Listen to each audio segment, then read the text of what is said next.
Welcome to 99 TV. నేను ప్రియాంక. బులెటిన్లో details చూద్దాం. ఉమ్మడి శ్రీకాకుళం జిల్లా రాజాంలో మంత్రి కందుల దుర్గేష్ పర్యటించారు. అక్కడ జీఎంఆర్ వరలక్ష్మి కళాక్షేత్రాన్ని ప్రారంభించారు. ప్రముఖ పారిశ్రామికవేత్త జీఎంఆర్ భూమిని విరాళంగా ఇవ్వగా ఆ స్థలంలో పద్మశ్రీ అవార్డు గ్రహీత ఎడ్ల గోపాలం కళాక్షేత్రాన్ని నిర్మించడం గొప్ప విషయమన్నారు. కూటమి ప్రభుత్వం కళాకారులకు అండగా నిలుస్తుందని, తమకు రావాల్సిన పెన్షన్లు అందిస్తుందని హామీ ఇచ్చారు.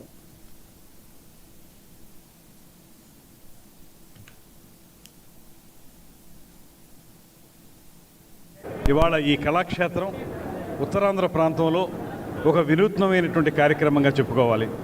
కారణం, మనం సాధారణంగా ప్రభుత్వ రంగంలోనే చాలా వరకు ఆడిటోరియంస్ నిర్మాణం జరగడం కానీ, కార్యక్రమాలు నిర్వహించడం కానీ జరుగుతున్నటువంటి నేపథ్యంలో గోపాలం గారు పద్మశ్రీ బిరుదు వచ్చిన తర్వాత తన బాధ్యతని మరింత పెరిగిందనేటువంటి ఆలోచనతో జిఎంఆర్ వారు ఇచ్చినటువంటి 50 సెంట్ల స్థలంలో ఒక చక్కటి కళాక్షేత్రాన్ని ఏర్పాటు చేయడం, అందులో ప్రదర్శనలకు అనువుగా కార్యక్రమాన్ని, స్టేజ్ని ఏర్పాటు చేసుకోవడం, దానికి మించి ఆయన మంచి కళాకారుడు కనుక ఆయన కొంతమంది కళాకారుల్ని తయారు చేయాలనేటువంటి ఆలోచనతో నటనా శిక్షణాలయానికి కొంత భాగాన్ని, అదేవిధంగా నృత్య విభాగానికి కొంత భాగాన్ని ఏర్పాటు చేసుకుని తద్వారా భవిష్యత్ తరం కళాకారులు తయారు చేయడానికి ఆయన చేస్తున్న ప్రయత్నాన్ని తప్పనిసరిగా అందరం కూడా అభినందించాలి.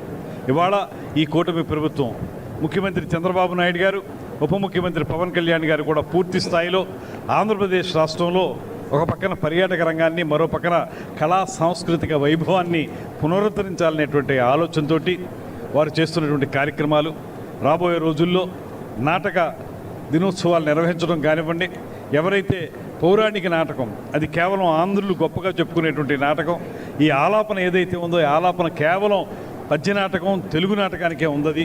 ఆ ఆలాపనని ఖచ్చితంగా 10 కాలాల పాటు నిలబడే విధంగా నంది నాటకోత్సవాలు